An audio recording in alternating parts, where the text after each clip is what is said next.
I didn't think anything was wrong. That's the part that still confuses me, because if something had felt wrong, maybe I would have noticed sooner. Maybe I would have paid attention. But I didn't. Everything felt normal, routine, comfortable, predictable. My name is Alex. I'm 36. I've been married for 8 years. And until recently, I would have told you everything in my life made sense. We had structure, habits, small routines that never changed. Coffee in the morning, dinner around the same time, weekends planned weeks ahead. Nothing exciting, but nothing broken either. At least, that's what I believed. The first thing I noticed was the calendar. It wasn't even intentional. I was looking for something else, a date, a reminder. And then I saw it. An entry I didn't recognize. No title, just a time. 8:30 p.m. Every Thursday. That alone wasn't strange until I realized something. It wasn't my calendar. It was hers. And she never used it like that. She labeled everything. Work, appointments, calls, everything had a name. Except this. I stared at it longer than I should have, because something about it felt deliberate, like it wasn't meant to stand out. But it did. I didn't say anything, not that night either, not the next day either, because I didn't want to be that person, the one who reads into things, the one who creates problems where there aren't any. So I ignored it. At least I tried to. But once you notice something like that, you don't really forget it. It just stays there, quiet, waiting. The next Thursday, I remembered, not because I wanted to, because my mind kept going back to it. 8:30. I checked the time, 8:24.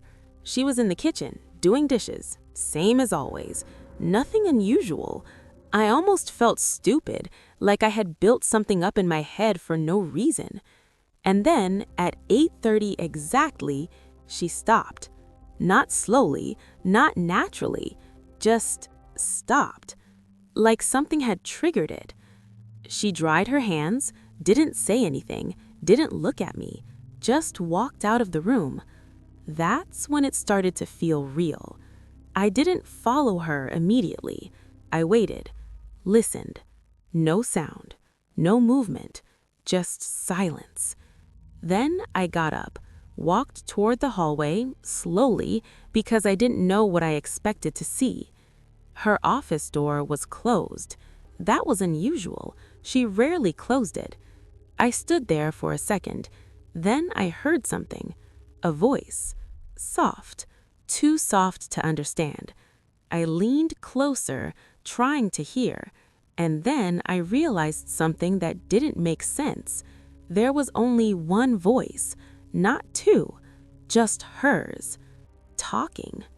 Without being controlled.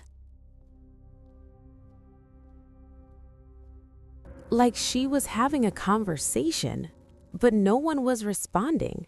I stepped back, because that felt wrong. Not suspicious. Wrong. Like something I wasn't supposed to hear. I returned to the living room, sat down, and tried to act normal, but nothing felt normal anymore. At 9:02, she came back, calm, relaxed, like nothing had happened. "Everything okay?" she asked. I nodded. Yeah, and that was the first lie, because from that moment on, everything started changing. Not all at once. Slowly, small things, barely noticeable. But once you start paying attention, you can't stop. The calendar entries continued. Every Thursday, same time, same behavior. And every time, I listened. And every time, it was the same. Her voice, talking, pausing, responding, like someone was there. But there wasn't. At least, not physically. I started noticing other things. She began finishing my sentences, not in a casual way, exactly, word for word. Even when I changed them, even when I tried to say something different, it didn't matter. She still knew. At first, I told myself it was coincidence. Then I tested it, changed topics, spoke less, stayed quiet. But somehow, she still adjusted, still responded, like she was ahead of me. And that's when it started to feel like more than coincidence. It felt like she knew me better than I knew myself, and not in a normal way, in a controlled way, like I was predictable, expected, designed. That thought stayed with me, and it led me to something I shouldn't have done. I checked her office. While she was out, I told myself I was just looking, not searching, but that wasn't true. I was searching, and I found it. Not hidden, not locked, just there. A notebook, simple, black cover, no label. I opened it, and the first page made everything worse, because it wasn't random, it wasn't emotional, it was structured. Dates, times, notes. About me. Reaction time consistent. Decision patterns unchanged. Predictability remains high.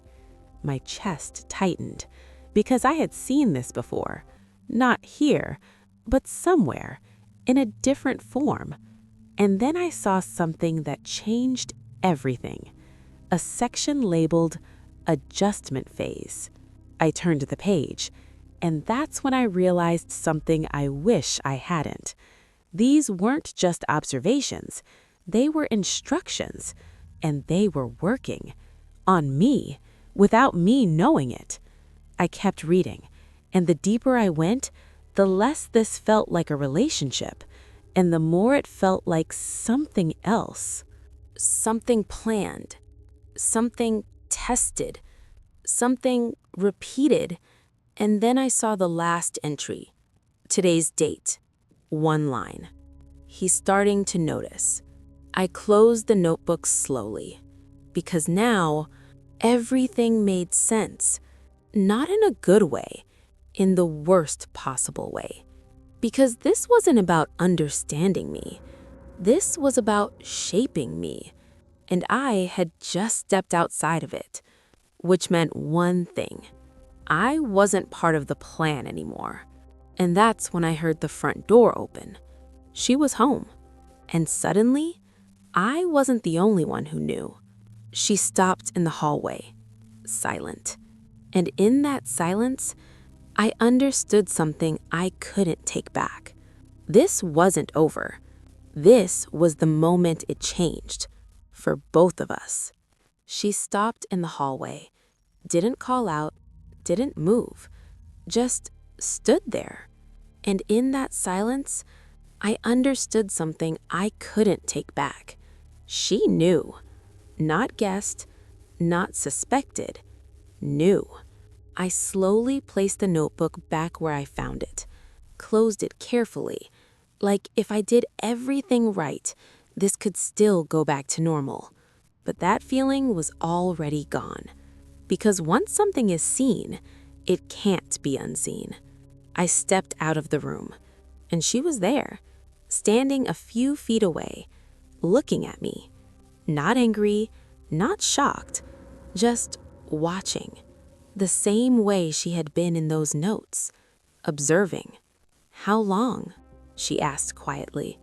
That question hit harder than anything else, because it meant one thing. This wasn't about denial.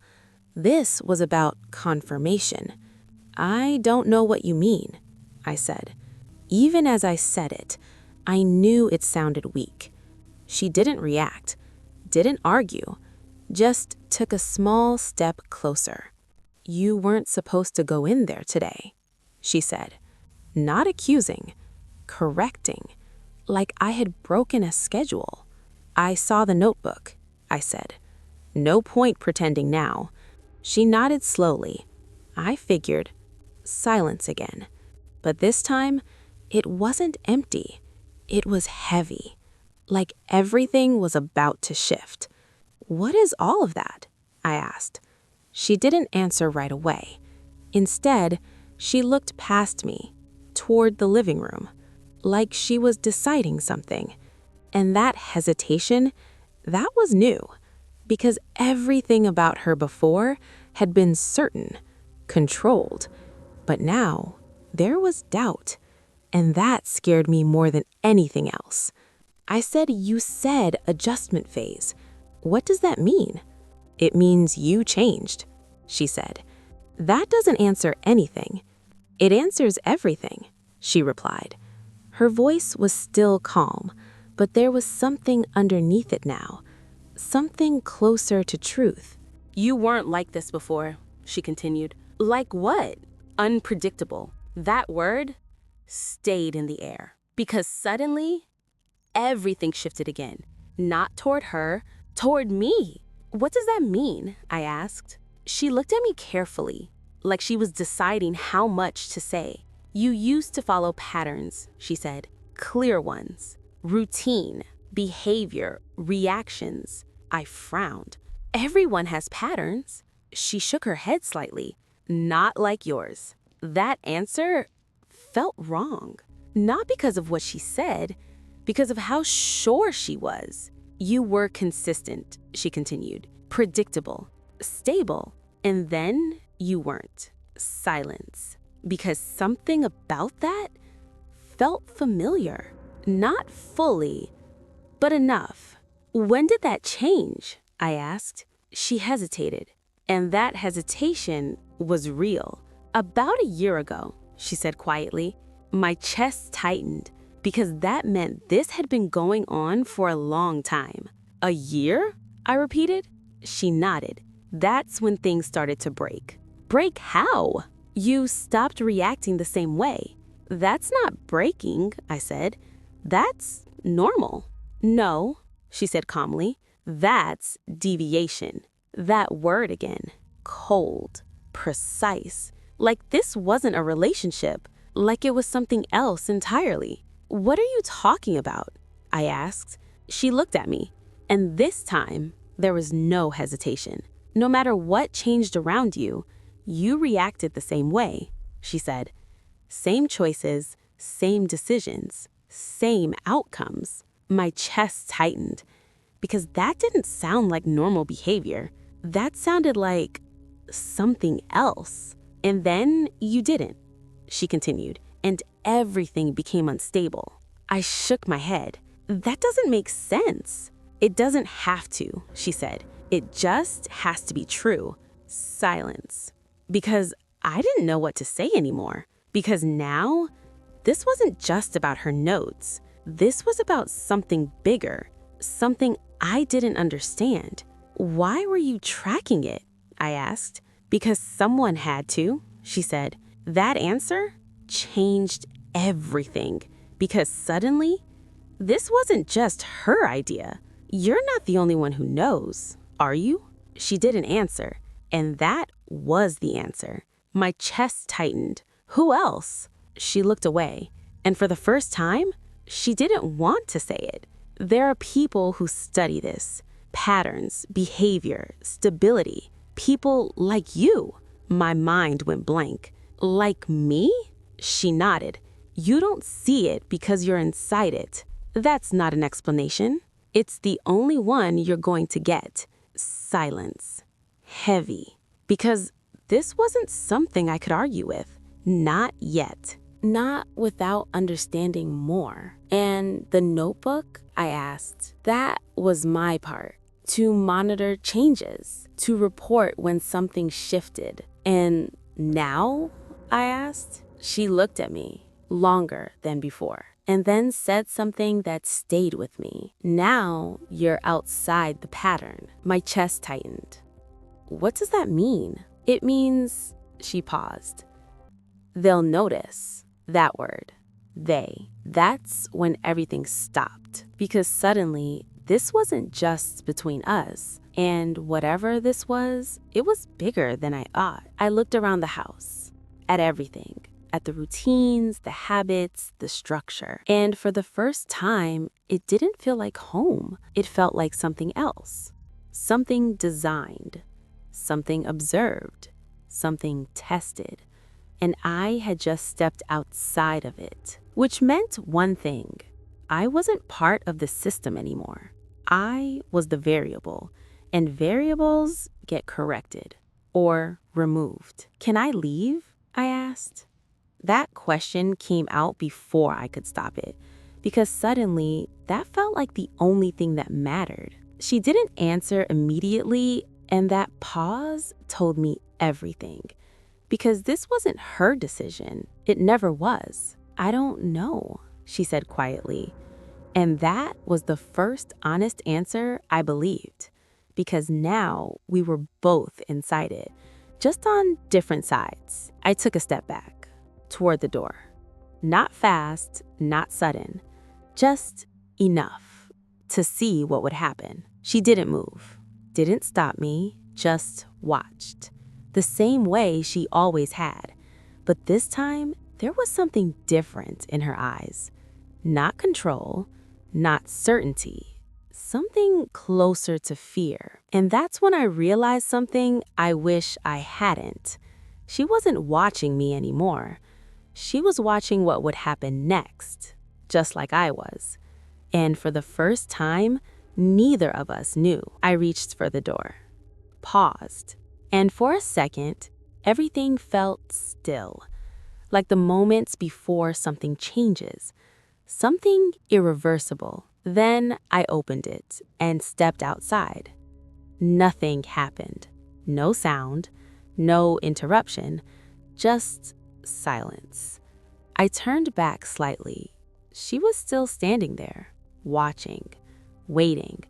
And for the first time, she didn't know what came next, and neither did I. But for the first time, that felt real, because maybe the truth wasn't what she wrote or what they expected. Maybe it was what happens when you stop following it, even if you don't understand why, even if it costs you everything. Because sometimes the only way to find out what's real is to step outside of what was planned and see what happens next without anyone watching. Or maybe